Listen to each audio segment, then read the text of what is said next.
there you are, Betty. Oh, hello, Mrs. Morton. What on earth are you doing in this dark room by yourself? Mrs. Morton, may I speak with you a moment? Of course, dear. But why aren't you with the others in the laboratory? That place frightens me. Oh, it's not that bad. Although I admit it's a bit gloomy. And that horrible mechanical man. I can't stand to look at it any longer. You're overwrought, Betty, dear. There's nothing horrible about a mechanical man. Frank has been working on it for 2 years now. And Jim has been helping us for a year. I know, Mrs. Morton. And I don't approve of James going any further with this experiment. But why, dear? Oh, I know it's silly of me to feel this way. But not everything looks so weird. Haven't you ever thought that something is going to happen to you? Something you know is going to be terrible? And yet you can't explain what that something is. Now, my family is around. I don't know. But somehow I have a feeling I'll never marry him. Why, Betty, I've never heard you talk this way all the time I've known you. Is this the wedding day set for tomorrow? Yes, sir. Oh, Mrs. Morton, you don't suppose anything has happened to James, do you? I mean, could anything possibly go wrong with the experiment tonight? Of course not, dear. What are you saying? I don't know. I just can't stand to have a mechanical man look. I have a feeling it has a before. That's absurd. It's just a dough that knows food. Doesn't know how it's baked or cooked. I could swear I've seen it look at me repeatedly. Almost as if it was sneering. That's it. It's nice. Well, I'll go back to the room. Yes, thank you. What's the matter, child? You're trembling. Oh, I'm sorry. I'll be all right. Honestly, I will. You go on back, and I'll be back shortly.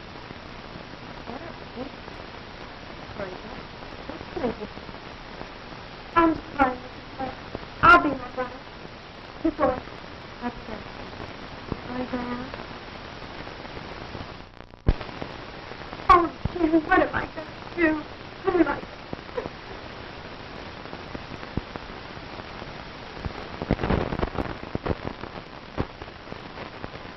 There we are.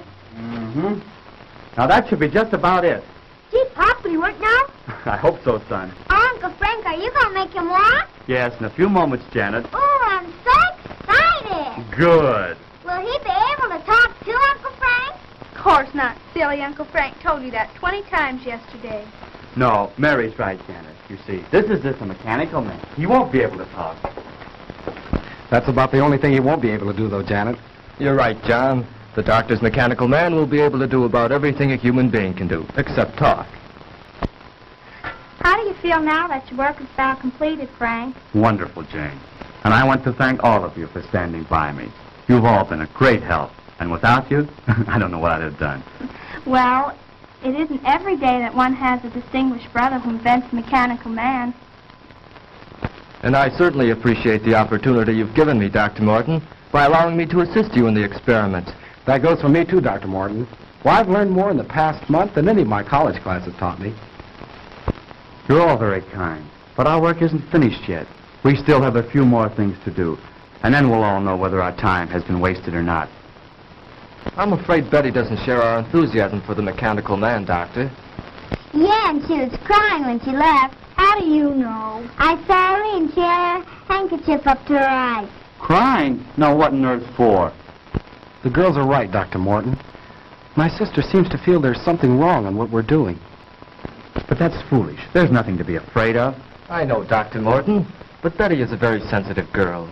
She feels that we're exceeding our limits. I'm sure she'll feel differently when she sees the results. Perhaps I'd better go to her. No, James. I know my sister pretty well.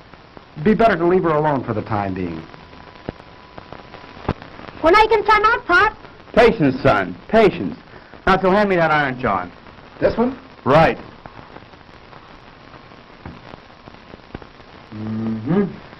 Won't be long now. When do you think you can try it out, Frank? Just as soon as Mrs. Morton returns. By the way, James, where's Betty? She went upstairs a few minutes ago, Dr. Morton. Said she had a headache. Gosh, she's going to miss all the excitement.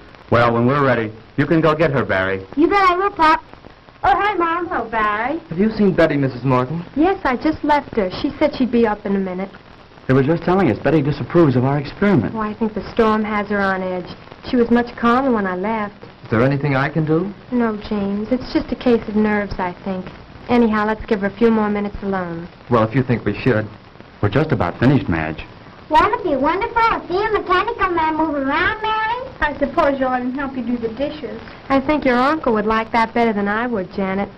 Sometimes think that's why you invented a mechanical man. Oh, now, Madge. Well, you do hate doing little odd jobs, Frank. Well, if Frank's experiment is successful here tonight, none of us will have to worry about any odd jobs again. I can't say that I'd mind having a mechanical man in my business. A mechanical man will be more than that. More than just a hired hand. Can't you see what this will mean to the world? He'll relieve men from dangerous jobs in all lines of hazardous work. There'll be no more deaths from cave-ins and mines. No losses from construction men falling to their deaths from skyscrapers. He'll take his place in these and many other positions where men lose their lives daily. Why, carefully directed, he'll be the greatest insurance to world peace that has yet been thought of. No. I haven't invented this man to be used as a handyman around the house. Of course, I didn't mean that. No, Madge. The mechanical man will be the answer to our future national security.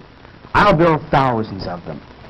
Can you see an aggressive country attacking any country which has an army of steel men who can't be killed? But, Dr. Morton, I thought you were interested in this purely from the scientific point of view. And I am. But if I can give the world more, I'll not stop there. Now, Frank, don't get excited. Believe me, my friends, I am not unduly excited. But the prospect of what we are about to create here is tremendous. I can't help being carried away. Why don't you try them out, Pop? You're right, Barry. I won't let myself get carried away until we see if we really do have a mechanical man who can do all these things. You mean you're going to do it now? Yes, now. Could I help you, Uncle Frank? What could you do? Well, Uncle Frank said we were all going to help him. Didn't you, Uncle Frank? Well, yes, I did, Janet. But I'm afraid there's nothing you girls could do right now except give us your moral support. Is there anything I can do, sir? Yes, James. Would you connect that line for me? The one over there on the other side of the bench. Right. And, John, if you hold this left arm in place, we'll make that final adjustment we were about to make before Mrs. Morton come in. Higher. Certainly, sir. Can I help too, Pop? No, I'm afraid not, son. You stand over there with Mary and Janet. There'll be plenty you can all do later on. Oh, gee, I don't ever get to do nothing. You come over here by me, dear, and stay out of your father's way. Oh, gee. I think we've got it. That should do it, Dr. Morton. Well, I guess that just about gets it, sir. Good, good. Now we'll see if all our work has been in vain. Here, give me a hand. Oh, Betty, we didn't see you come in, my dear. Darling, you look so pale. I'm all right, Jim. I've been worried about you, but Mrs. Morton said to leave you alone for a few minutes. Yes, I'm afraid I've been behaving rather badly. Everything seems to be getting on my nerves now.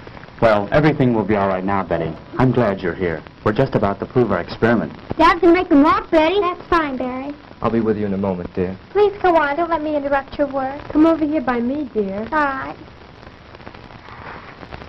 Now, James, if you pull the switch up there. Right.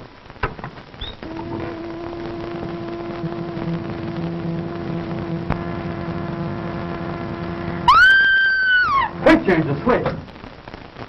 What is it, Betty? Tell us. It moved. It moved. Yes, I know. I was just about to set the man up and start him walking. But did you see that expression in his face? No. No, I don't know what you're talking about. There's no expression in his face, Betty. He's just a mechanical man. But he looked at me. I swear he was staring at me. There now, dear. You're all upset again. Come with me. Oh, I'm sorry, but I... Better take her upstairs, Madge. Give her a sedative. I will, Frank. Come with me, dear. All right. Shall I come along?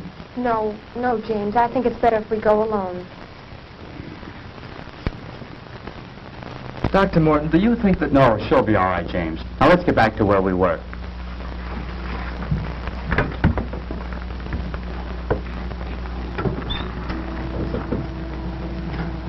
Hey, Pop, he moved. I believe it's working, Dr. Morton. Oh, Frank, he does move. He does. Mary, let go of my arm. You're pinching me. Isn't it wonderful? He moved. He really moved. Now we'll see how he reacts to my directions. Oh, Frank, he almost seems human. Yes, this exceeds my wildest hopes. He's strong, too. Just feel the resistance in his arm. I can see what Betty meant now. I could swear I saw him sneer just then. That's nonsense. This is a man of steel, John. He has no mind, no willpower of his own. You're all overwrought. As you know, he's controlled by voice impulses. Take one step forward. Wonderful. Wonderful. Now walk forward. Return to the bench. I said return to the bench. Stop him, James. Back. Back to the bench. Oh, so that's the way you want it.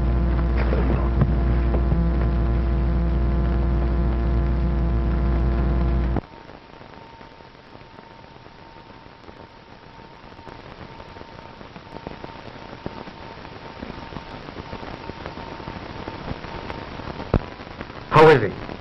Just seems to have had the wind knocked out of him. What was that? It sounded like Betty. You take care of James. I'll go see.